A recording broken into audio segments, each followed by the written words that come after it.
Marvel's The Avengers was almost a very different movie. At one point, not only was it going to be directed by Iron Man's Jon Favreau, but it would have featured the Wasp instead of Black Widow, and Red Skull as the main villain instead of Loki. Not to mention Edward Norton returning as the Incredible Hulk. So let's dive in and find out what happened behind the scenes to arrive at the movie we got, and also take a look at what could have been The Avengers. When Jon Favreau signed on to direct Iron Man, he originally planned to feature the Mandarin as that film's antagonist, but was talked out of it by comic book writer Mark Millar, who argued that the Mandarin was too fantastical for Favreau's more grounded approach to Iron Man. Instead, Favreau would pivot and make Obadiah Stane the villain after Jeff Bridges was cast in the role. Even though Stane was originally planned to be the antagonist in the sequel, the Mandarin would then be saved for the third film, as Favreau would say that once Thor and all that magic is introduced into the MCU, the Mandarin and his 10 magical rings won't feel so out of place. He likened it to building up to the Emperor in Return of the Jedi, whose Force lightning may have felt out of place in A New Hope. In Favreau's vision, the third film also would have been The Avengers, and Favreau planned to be in the director's chair. However, after Iron Man 2, everything changed. During negotiations to get Favreau to return, the director believed Marvel lowballed him, which made him feel underappreciated after being largely responsible for the first film's success. And while they eventually came to an agreement after a lengthy and difficult negotiation, Marvel didn't want to pay that kind of money to a director again, and made it a point to seek out an up-and-coming director who they could pay significantly less to direct The Avengers, ultimately choosing Joss Whedon for the job. The feeling, however, was mutual, as Marvel allegedly interfered heavily with Favreau's work on Iron Man 2, turning the project into an infomercial for The Avengers, and pushing him into making it without a fully realized script, as the film was rushed into production.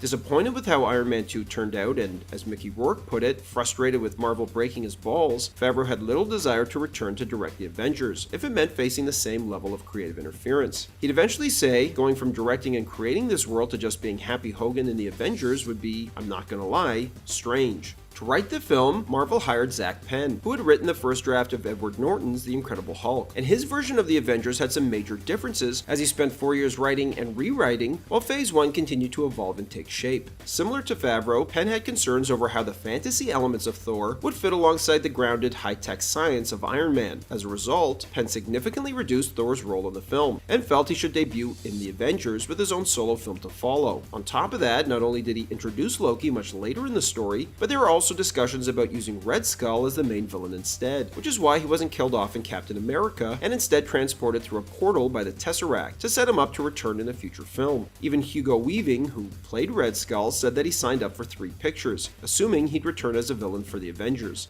However, once Chris Hemsworth was cast as Thor, Penn realized that Hemsworth embodied the character perfectly, making Thor a natural fit for the Avengers. The same went for Loki. After Tom Hiddleston was cast, it became clear to everyone that he was the ideal choice to be the villain in the Avengers. Penn even wrote a scene where everyone attempts to pick up Thor's iconic hammer, which of course ended up being included in Age of Ultron. In respect to the Hulk, Penn not only really wanted Edward Norton to return, as he felt he was perfect as Banner, but assumed he would too. However, Marvel decided not to bring him back for a number of reasons. First, Norton asked to rewrite Zach Penn's Incredible Hulk script, which, to be fair, both that film's director, Louis Leterrier, and Marvel's Kevin Feige agreed was necessary, as they also felt the script needed improvement. However, while Norton rewrote the Incredible Hulk script before production, he continued making changes throughout filming on his own, which reportedly caused tension between him, the director, and the other cast members. When the final edit of the film omitted many of the scenes he had written, Norton threatened not to promote the movie if Marvel didn't put the scenes back in. After parting ways with Norton, Feige would criticize the actor by stressing the need to replace him with another actor who embodies the creativity and creative spirit of Marvel's other cast members. Left without an actor to play Hulk, Penn rewrote the Avengers script so that Banner almost never appears in the film, and instead just wrote scenes for Hulk, including one where he goes on a rampage in New York.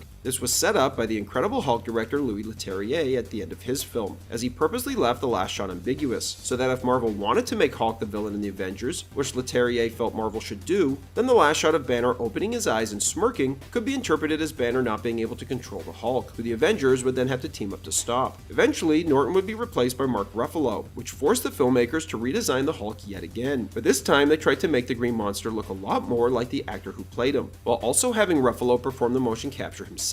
Once Joss Whedon was hired to direct, and after he read Penn's script, he was heavily critical of it, and told Kevin Feige to pretend that this draft never happened, opting to start over from scratch. Feige agreed, only dictating that the film maintain the same structure and include Loki as the main villain. This would net Zack Penn a story by credit, which Whedon tried to fight. And while Penn hoped to collaborate on the rewrite, Whedon had no interest, thinking little of Penn's work. As Penn would later say, "My bonus is based on my credit, so literally millions and millions of dollars that just came out of my pocket went into Joss's pocket.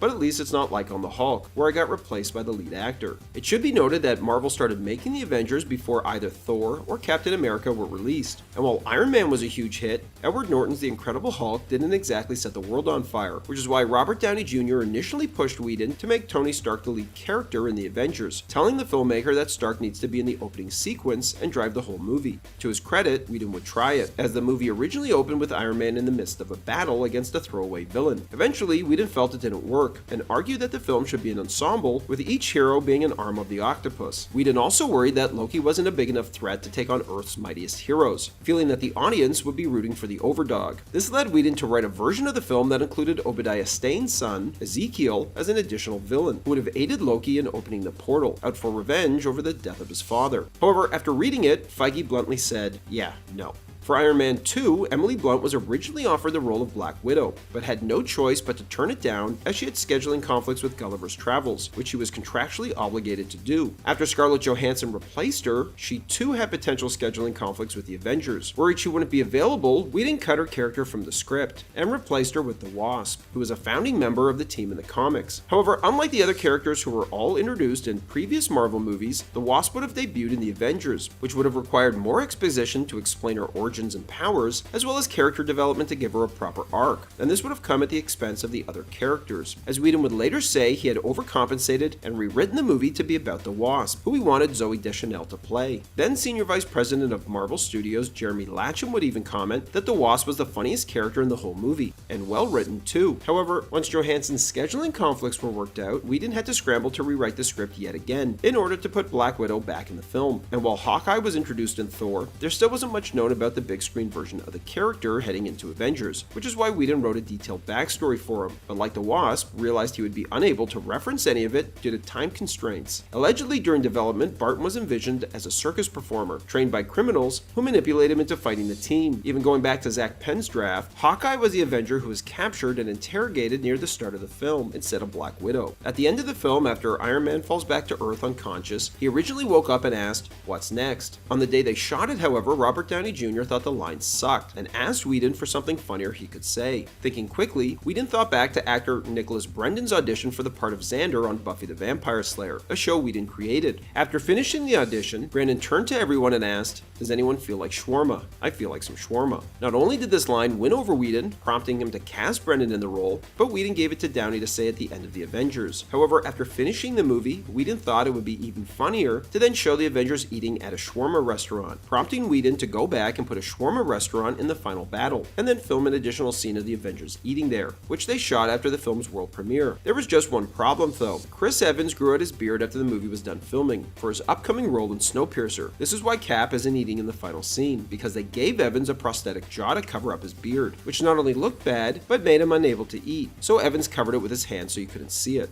A post-credit scene featuring Rhodey as War Machine was also considered, with him arriving late to New York only to find the battle already over. The first cut of the film was also much longer and slightly different. For example, Fury's superiors from the World Security Council were shot brightly and, in Whedon's words, looked more like news anchors. Originally, Whedon felt they should be people who care but are just wrong, until he realized it didn't work and they should be straight up evil, so he reshot them in the shadows and made the screens they're on big and imposing. Cap also had several scenes highlighting his struggles with life in the present, which would be further explored in Winter Soldier. Whedon also wanted to humanize the final battle and show what it's like for people on the ground, which is why he shot several scenes with a waitress who was introduced earlier in the film serving Steve Rogers. He also had several scenes with a cop who was given a Chitauri weapon by Cap. However, Whedon came to realize that the audience wasn't as interested in following these people as he initially thought. They wanted to see their heroes in action instead. Looking back, it's hard to comprehend how big a risk the Avengers was. Not only was Marvel a fledgling independent studio, but they had only made 2 Iron Man Superman films and The Incredible Hulk before they went all in on the Avengers, which entered production before Captain America or even Thor came out. And if those films had failed, it probably would have meant that the Avengers would have come out dead on arrival. Even the film's first writer, Zach Penn, was advised not to take the gig, as it could hurt his career once the film inevitably failed. However, it didn't, and like the Avengers, it took a group of extremely talented individuals coming together to make it a success. Thanks for watching, everybody, and don't forget to like and subscribe to Bullets and Blockbusters for more great content.